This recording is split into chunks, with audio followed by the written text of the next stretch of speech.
Welcome to our channel. Today we're going to be talking about the most popular programming languages of the moment.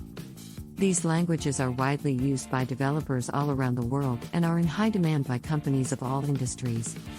At the top of the list, we have JavaScript. This versatile language can be used for both front-end and back-end development, and it's the language of choice for building interactive web applications. Coming in at a close second is Python. This high-level language is known for its simplicity and readability, making it a popular choice for beginners. Python is also heavily used in data science and machine learning. Next up is Java, which is widely used for enterprise-level development and Android app development. It's also a popular choice for building large-scale, robust systems.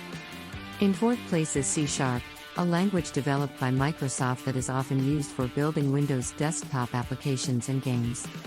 And last but not least, we have C++.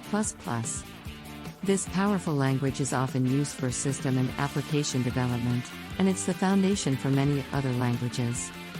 Those are the top 5 most popular programming languages at the moment.